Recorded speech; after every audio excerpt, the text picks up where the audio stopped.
want to jump right into this. I have such a great guest. He is amazing, and he is the epitome of that saying. When you say, if you want something done, ask a busy person. Dan Blanchard is one of the busiest men I know, and he's doing such great things. Dan, welcome to the show. Thanks so much for being here. Oh, Elsa, thanks for inviting me on the show. I'm excited about speaking with you and sharing some time with your guests today. Yeah, you're a wealth of information and energy and all the great things. So let me see. Now, I'm just like, this is the tip of the iceberg. You are an author, a speaker. I want to see if I can do this without looking at my notes. An author, a speaker. You're a father of 5. You're an educator. I'm missing things. I believe you're a veteran as well. I mean, what else? What am I missing? Well, I'm a double veteran of the Army and Air Force, a 2-time junior Olympian wrestler, 2-time junior Olympian wrestling coach. As you said, an educator, inner city educator, coach, international columnist, online university professor, speaker, as you'd mentioned, author, as you mentioned, philanthropist is also in there, and father of 5. Yes, that's a great one, father of 5. Yes, that's your favorite one, I bet. So I'm going to take a guess here, Dan, and say you're never bored. Like, that's not in your vocabulary. Oh, no. I have a very exciting job, my day job. I'm an inner city school teacher where I am the special education teacher in this special school that teaches all the history classes. It's in a huge, a big inner city school district. So I'm never bored during the day at my job. And then when I come home, I've got 5 kids that are playing sports. So I run them around to their travel teams and all that. And then I sneak in. I write articles, columns, blogs. I give speeches. I do online university stuff. I do so many other things that I just sneak in around my family life and my career as an educator and coach. I was actually lucky enough the last couple of years to be my son's high school wrestling coach. Oh, wow. I mean, that doesn't happen for many fathers, so I feel very privileged to have had that happen. Dan, if you haven't done it already, which you maybe have, and it wouldn't surprise me if you did, the next book you probably need to write in between everything else is a book on time management, because I think that would be like, you would probably make $1 billion off of that, because all you'd have to do is list on it all of the things that you do and accomplish, and they'll be like, oh yeah, I got to buy that book like right now. You might be right, Elsa. It's funny, but I don't know, probably about 5 years ago, I was given a speech in Vernon, Connecticut at the adult education. And when I was walking out, the director of the adult education came up to me and said, hey, you know what? I think you should write a book on time management. And I said, that's a very interesting thought. Maybe I should, but I'm not sure I have time. That's awesome. I love it. Okay, so I want to backpedal a little bit. So let me tell you, when I was doing like my research, now we know each other in real life, but I had to do my research on you to make sure I had all the information. And I went into a little bit of panic mode. I went, oh my God, where am I going to begin? There is so much to talk about here. And I started noticing one really significant thing throughout everything, all the different endeavors, all the different projects. The theme throughout, and you can correct me if I'm wrong, is motivational education. Like, those are the 2 words I thought when I looked at the scope of what you do. So first question, am I right? Does that sum it up well? That's interesting. I think you're the first interview I've had that have brought up those 2 exact words back to back. Motivation, education. Lots of people say inspiration, motivation, whatever. But motivation, education, I really do like that. It's all yours. You can have it. I totally like that, motivation, education. And it's funny, there's an interesting backstory that goes with that. So like when I was younger, like I was not a good student. Education was not really my thing. All I did was I did sports, and I excelled in sports, playing on a state championship football team, being a 2-time state champ wrestler, junior Olympian wrestler, coach, running a marathon. I broke the Connecticut bench press record. I mean, the physical realm was my realm. School, education, I was getting C's. I was not, it was enough to wrestle. or enough to play football, enough to play sports. I was not that good. But then what happened was, I graduated high school, I went to the Army, whatnot. But when I came home, it was like, all right, so now I got to do something different. Like, what's it going to be? And it's going to be like the education world. So I wasn't, I didn't feel like a confident student. So I the first thing I did was I joined, I got involved, I signed up for a community college. And then I got straight A's. It made the dean's list at a community college. And I went, whoa, oh my gosh, like I can do this. I was a C student in high school. And next thing you know, I'm constantly on the dean's list in college. Yes, it's a community college, but I had to start somewhere. So I got in there, I got my degree, my associate degree for general studies, and got straight A's all the way through. And then I went to the University of Connecticut and studied political science, right? And then I went to the University of Hartford. And then I went to another and another and another. And next thing I knew, Elsa, I had completed 14 years of college and had 7 degrees, university degrees. And all the time on the side, I'm like reading books, not just school books or college books, but I'm reading like section 158 in the public library, the free books on like psychology, motivation, inspiration, the will to succeed. I'm reading all these success, self-improvement. I must have read over 1,000 of those books. Granted, eventually I learned about a thing called Automobile University, where I could pop in, the old tapes, if you remember the tapes, and then they entered a car radio and then the disc. I was popping the disc, when I was going back and forth, like I knew well all the libraries that I could drive to and get these free like self-help books. So like I said, I must have done over 1,000 books between reading and listening to them in my Automobile University. And now I just pop on my earpiece and on my phone, and you got it's real simple now. They're on your phone. You don't even have to drive to the library anymore. So right. Yeah, really, really got into the whole educational thing, and I was motivated, extremely motivated. And, and that's thus, the completion of 14 years of college, 7 degrees, and read over 1,000 books, super motivated. And then at some point, I was like, okay, I got to do more than just read. What am I going to do? Well, what's logically the next rational thing? It's writing. You know what I'm saying? After you read, why not? So my students bugged me for 10 years. They're like, you got to write a book. You got to write a book. So you can tell other students what you tell us. You're the most inspirational teacher I've ever had. So write a book. And for 10 years, I was like, nah, I was scared. I'm like, a terrible writer. I'm not doing that. But after about 10 years, I started realizing, Elsa, I'm like, what if my students are seeing something that I'm not seeing? I'm saying, shouldn't I put my trust in them the way I always ask them to put their trust in me for the things that I see in them that they don't? So I finally said, you know what? I'm writing a book. And I said, my alarm clock had already been set for 5 a.m. every single day because I was getting up and going to the gym and reading and all that stuff when I, doing whatever I had to do before work. So what I did was I set my alarm for 4 o'clock for the next 365 days in a row.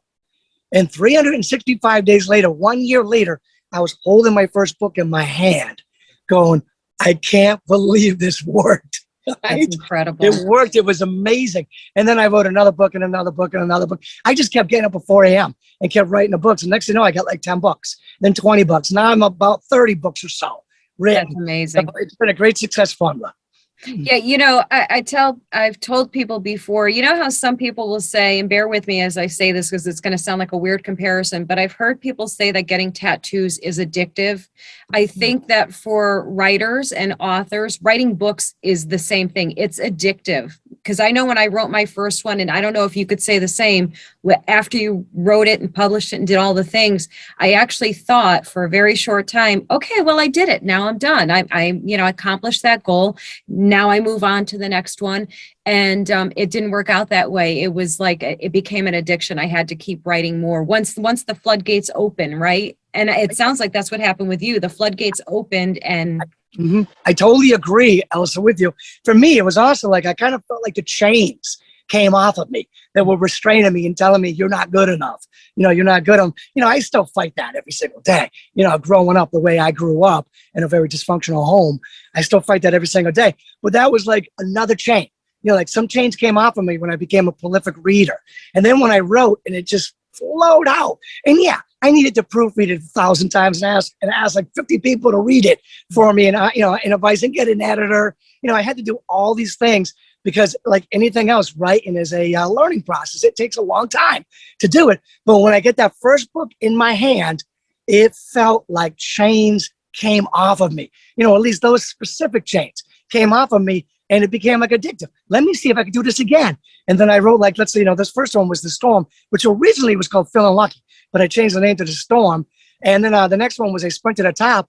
And I was like, holy cow, it worked again. I have 2 books now, So then, like you said, the addictive nature of the addiction, or just the passion, it just got stronger and stronger, and more chains were coming off. And I got to tell you, Elsa, for your audience out there, when you do something you don't think you can do, let's say write a book, other doors start to open to you and other chains start to come off. Next thing you know, like Elsa Kurtz saying, hey, want to be on my show? And you're like, no, I'm scared, right? But you're like, oh, wait a minute. She asked me. I mean, that would have never happened, back before, let's say, before you wrote your book, or before, and someone says, hey, you want to come on the stage and speak? Same thing. No, I'm not good enough. There's chains around you. But wait a minute. They asked me. They must think I'm good enough to come on their stage and speak. So then those chains start to slowly come off of you. So once like one set of chains comes off, for me, it was the reading. I did not think I was a good reader. And then it was the writing. All right. So then I've always said this to myself. Okay, so what's next? What's logical? Well, let me see. Reading, writing, doing. That's what I do as a teacher every single day with my students. I want you to read about this. I want you to do this, write about this. And then I want to discuss it, and I want to do something with that, that knowledge. I do that every single day as a teacher. So why not do that as an individual for my own self-education, my own self-assigned homework? Why not do that? Read a lot, write a lot, and then, discuss it. Like here with Elsa, right? Yeah, come on, everybody come on the show and discuss it with me, please. I love it. Do something with it, right? Do with it. I agree. Yeah. I agree with you completely, like a bajillion %, because I just made up a percentage. You're so right. It's so powerful, and it's so life-changing to start saying yes. And first and foremost, yes to yourself instead of telling yourself no all the time. And I love something you said just a little bit earlier, that you grew up in dysfunction, with hardships, that, you have 2 types of people in the world. And there's one type that will take those circumstances and use it as a reason for defeatism, to be a victim. And then there's people like you, Dan, who not only use it, those experiences to better yourself and to improve yourself and educate yourself and better your life, you then take it the next step to help other people, which I think is such a huge testament to character and integrity and all of the things that are good. And I love seeing the things that are happening for you and that have been happening. And it didn't happen by chance. It happened because you made it happen, which I think is really, really powerful and inspiring. I got to tell you, I have a powerful story that goes along with that, Elsa. Me and my brother came out of the same house. My dad had a lot of mental health issues, and he heavily self-medicated with alcohol.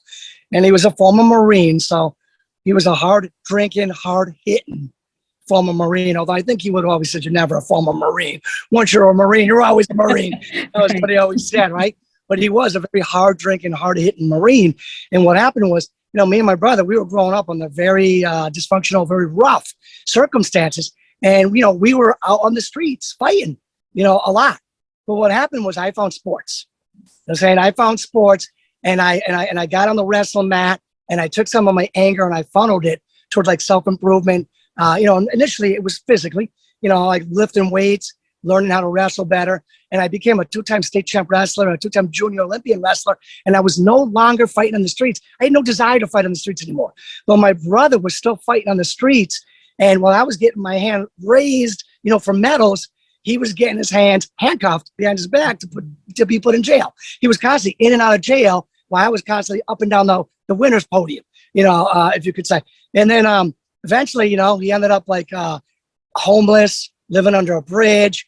And then I took my, my success in sports and said, how can I apply it to, let's say, grown-up stuff? You know what I'm saying? So again, it was like community college, right? It was college. It was getting a job as a teacher. It was becoming an author, becoming a speaker, doing all those things. And now my brother's no longer with us. You know what I'm saying? When you live a violent life, when you're constantly in and out of jail and you're constantly fighting on the streets, things happen and you're not going to most likely live a long life. So my brother was very angry at the world, and he had every right Sure. to be at the world, but he did not know how to funnel that anger into a productive path. Me, I funneled it. I didn't know where to funnel it except for sports. Let's start there. I don't know the rest of the world yet. So I funneled it into sports. And once I started seeing that success in sports and started developing those success habits in sports, I said, well, can I apply these success habits that I used in sports to like Manchester Community College? And the answer was yes, you can. And then so every time I'm taking up a new endeavor, I just reapply the success habits that I learned in sports, and I've applied in a million other places since then. I just reapply that again. You get up early, you work hard, you stick to it. You have some endurance. You see it through. You know what I'm saying? You work hard. You constantly learn. You have to be a lifelong learner in this world. Yeah. You have to be, willing. I mean, it's scary to step out on a wrestling mat in front of thousands of people against, let's say, the returning state champ, and there's a big spotlight on you, and the announcer's ringing out your name and the former state champion wrestling in the state championship finals, and that guy wants to beat the heck out of you, and he's going to try to do it in front of thousands of people. That's scary. You know what I'm saying? But once you get through stuff like that, then stepping on a stage, yes, it's still scary, but deep down inside, you can still do it. You can do it, So, yeah, my brother never learned those lessons. Somehow I did. Yeah. And, people always say there's always this conversation about, is there a recipe for success? And, some people say, well, no, everybody's path is different and everything and all of that.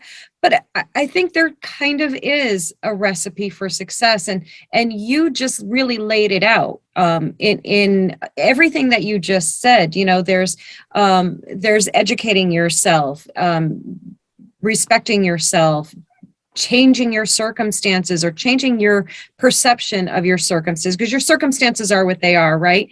It's how you perceive them and what you do with them after in your own life. I always say, we talked about this before. I'm half German, and I always say that's why I'm kind of a little hard, a little stern in my in my thoughts. And I won't go so far as to say I'm like black and white and there's no in between. But I am a little harder, and my attitude has always been, once you identify the problem, you are no longer allowed to play victim. The moment you know what the problem is, it's your responsibility to start fixing it in your own life. Like, you can't change the past. You can't undo anything that's happened before you, but you can change how it affects your life. So you can do good things with it, or you cannot. And, and you and your brother, and I'm so sorry for your loss and those circumstances. But that's a great example of the reality of that and how that works. Yeah, no doubt. Like, I tell people, like, I was born into a family, they tried, right? But I was born into a family that just wasn't fair to me. You know what I'm saying? It wasn't like a family that you'd want a kid born into. You know what I'm saying? It was unfair. It wasn't right. You know what I'm saying? But what I did was I created the, through lifelong learning and through determination, lots of determination, I was able to become the type of man to be able to attract the type of spouse that I could build a family together with that I deserve. I have the family now that I deserve. I got a great, great family now. I wasn't born into a great family. Right. But over many years, I was able to create a great family, a family that I deserved is the one I have now. Loving, respectful, kind family, is what I have. That's beautiful. And everyone deserves that, right? Everyone deserves that. And the first step is understanding that you do deserve that. And I think that was such a powerful statement you just made, that you got the family that you deserved because you understand your worth. And I think that's would be such a huge turning point It is a huge turning point in every person's life who realizes that. And another thing that I love about you, Dan, is that you work primarily with kids, teens. That's your focus, right? That's your goal. And, and I think the teen stage is where they are, most desperately in need of the type of guidance and lessons that you are sharing because of circumstances like your own. There are so many more, and we won't get into that whole thing of that, but there's so many more broken families now than there ever were before. So kids are growing up with the type of family unit that, would most benefit them in all of the ways. So is that a fair assessment that you work with teens primarily? Absolutely. And I got to tell you, I've been working 25 plus years, inner city, special education, behavioral challenged kids. You know what I'm saying? And these are the kids I've been working with for 25 years. The majority of them are boys, but there's always girls involved as well. So, I mean, I have these kids that just drive most people away. They drive people crazy and then drive them away. You know what I'm saying? But I have stuck in there and I've hung in there for 25 years. Sometimes every now and then I wonder if my world is warped because I've lived in that environment.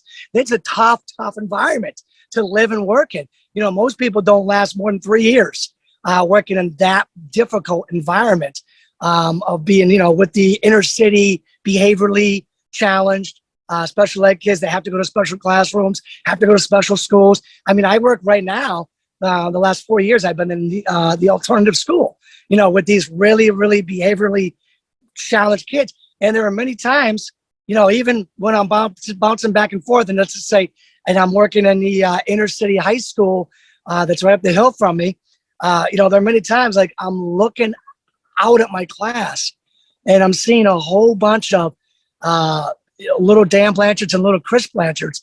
And I'm like, I need to influence these kids to somehow take the path that I took instead of the path my brother took.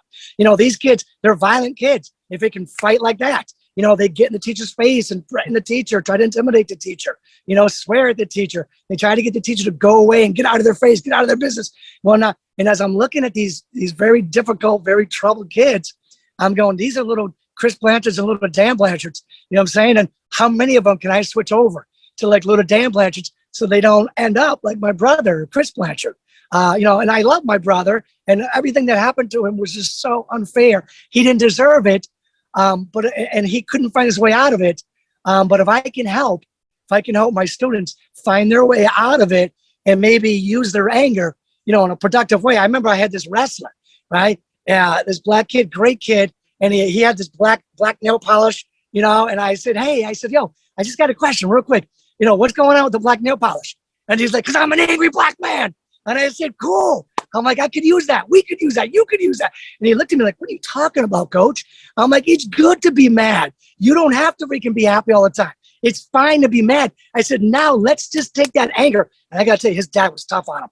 I mean, his dad wasn't as live, which was good, but his dad was tough on him, right? I said, what you do is you take that anger and you funnel it right now into your wrestling matches to becoming the best wrestler you can become. I go, and then we can build on that. So let's build on that anger. You know what I'm saying? So if I can teach my student athletes, my students, how to make that anger of unfair homes and unfair circumstances, build on that and funnel that to finding some level of energy, drive, success, and then they can reapply that success principle in other places in their life. I love that because, I think the go-to all the time is, well, you have to diffuse the anger. You have to, make it go away. You have to stop the anger and turn it into something else. And everything that you're saying makes so much more sense that, that your feelings are really hard to control. So why wouldn't you try and repurpose them, essentially, like channel them into a direction that will benefit you instead of harm you? Instead of suppressing the feelings or denying them or any of those things. And I would imagine that that must have given him and anyone else that you share this knowledge with, it's got to feel like just the thought of it, it's so empowering feeling like, oh, wait a minute, I can have these huge feelings that, otherwise maybe would just consume me and overtake my whole existence. And now I can put them somewhere where it's not destructive. And that's incredible. Yeah. There's a very high energy in anger. You know what I'm saying? And if you suppress it, you're gonna make yourself one, docile. So you're not gonna become an overachiever because you're being docile. And two, you're gonna make yourself sick. Some people get ulcers, other people get skin rashes, whatever you can do. Some people get respiratory problems, stomach problems. But if you suppress that anger long enough, you're going to make yourself sick. You're going to be docile. Every now and then, you're going to have an eruption and maybe hurt people that you love and shouldn't be hurting. So why not take that energy? There's a huge amount of energy in anger. Why not take that energy and funnel it into becoming very good at something that you want to become good at? And then from there, the world gets bigger. Mm-hmm. The world gets a lot bigger. A lot more doors start to open to you, and you start to look around. You're standing on a higher plateau now, and you have a much better view of other things you can do in your life to increase the quality of the type of person you are, to increase the quality of the type of people you hang out with, and to increase the things that you can do to make the world a better place for at least the circles you travel. That is so true. So true. I'm kind of laughing a little bit to myself. I'm thinking, oh, wait a minute. You know what? That's actually really true, because I just realized I do my best house cleaning when I'm angry. The house is never as clean as when I'm cleaning angry. So you definitely have something there. Everyone channel your anger into a project and it'll be amazing what you accomplish. Absolutely. I want to go back a little bit and talk a little bit more about your books, because it's such a huge catalog. You said something like 30 books, right? Yes. Somewhere around there. Which book or books are, this is hard with 30 of them, which one would you say is nearest and dearest to your heart? Is there a favorite? Do you have a darling? Yes, I would say my first child book. It was originally called Feeling Lucky. I changed the name to The Storm. But that's the book that started everything for me. That was the book that started breaking off the chains of I'm not smart enough, I'm not good enough. Listen, I wasn't the best wrestler in the world either on my first day of wrestling. Although I did win the tournament on my day one. I went to a wrestling tournament, took first place. But that was a small tournament. It wasn't like a whole state level. But that's a freak thing. But the thing is, I just didn't think I was good enough and didn't think I was smart enough. And that book began taking off the chains and led to the next book, the next book, the next book, the next book. The Storm, it was almost therapy for me, because yes, it is a fictional book, but authors write about what they know. So what I did was I took my experiences, and I took my athletes' experiences and my students' experiences and all the stuff I read about, and I just kind of rolled it all in one and just wrote away. And it just flowed out. Like, I could not believe how it just flowed out. Some of my dear friends who say, Dan, I read your book, and I got to tell you right now, anybody that really knows you, that grew up with you, knows that even though The Storm is a fictional book, it's like you. That's your story. And I said, yes, it is kind of my story. However, it's still fictional. Remember, it's a fictional book, but it is so much my story, and I like to include my student athletes in there, students in there, even my very, very troubled ones. They also hold a dear spot in my heart and in my book, and my abilities to write about difficult times and how to succeed. So, that's where I began. I began trying to just help students and give back to students. And then that ballooned, into other articles, blogs, and books. I started saying, where do I need to go next? You know what? Wouldn't it have been great if my father was more able, and he was less angry, at the world, because the world was not treating him the way he thought it should? So then I went to the parents. So I started writing articles and blogs and books to help the parents, because I'm like, the kids don't have to grow up in the home that I grew up in. That's a plus. Then I started doing blogs and articles and, YouTube videos and books about what was next. the teachers, the coaches, the educators. So then I'm like, okay, so everything's under this umbrella. What I do is I work on the teen leadership, and I work on the people that are in the lives of the teens to help the teen have better leadership, more capabilities, and want to become a lifelong learner, because they sit there and they see, like, their parents are being lifelong learners, their coaches, their teachers, are inspiring them. There were so many times, like I remember I had this one kid, Peter. He was such an amazing wrestler, one of just a raw talent, raw toughness. And he came back to me and he volunteered coach as an assistant coach for me. And I said, Peter, I go, what was your secret? Like, how were you just so good? And he said, Coach, I was just trying to copy you. That's all. Oh, that's like right in your heart, right? Like, oh. Yeah. Oh, it's so cool. So I try to help the teens, and I try to help the people that are in the lives of the teens, become higher quality people, better leaders, more capable, more informed, and all those things that go with creating a better world for the circles we travel and the people we love. It's funny that you just used the word circle, because in my head, as I'm thinking about everything you're saying, I just pictured this full circle, like this full circle of connectedness, where you are connecting all of these pieces so that it becomes whole, so that these kids and these adults and these educators are all actually working together for the best possible outcomes, not just for the kids, for themselves as well. And I think that's such a phenomenal approach. And, it's one where everybody wins. And that's, that's a pretty damn good deal. I was going to say darn good, but damn it, I'm saying damn it. Go for it. Use it. I've not sworn the entire interview. I give myself a gold star every time I don't swear. So now I have to take a gold star off. So tell me now, I know that you are like everywhere, but I want everybody to be able to find you and find your books, find your website, find your blog, your articles. What's the best way for everyone to find you? They could just Google me, Dan Blanchard author, or just granddaddysecrets.com or danblanchard.net. They'll find me all over the web that way. If they go on any of the social media channels, the Facebook, the LinkedIn, the Twitter, the Instagram, the Pinterest, I'm on all of them, so they can find me there. They can find me on Amazon. Punch in Dan Blanchard, they're going to find my leadership books. Punch in Daniel Blanchard, they're going to find my academic, educational books. They can find me on Mindalia TV. I forgot to mention that before. I had my own TV show. I was TV host on Mindalia TV, so they can find me there. YouTube, I have a YouTube channel, so they can find me. They'll have no trouble finding me. GranddaddySecrets.com. There you are. Beautiful. I love it. I love it.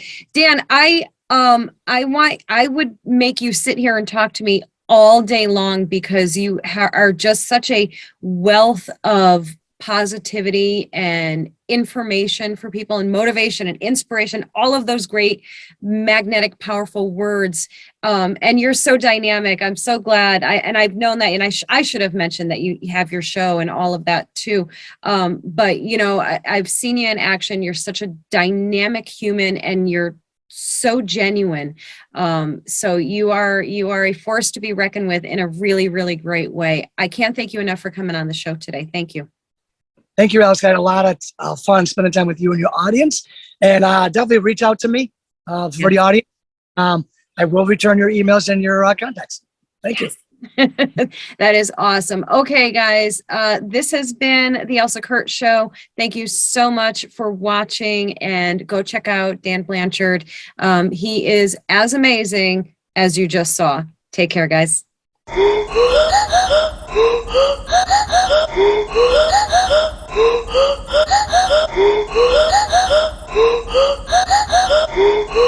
Hey, family, if you're looking for the perfect gift for the reader in your life, why not check out one of my books? They're all available on Amazon and most major online book retailers, as well as elsakurt.com.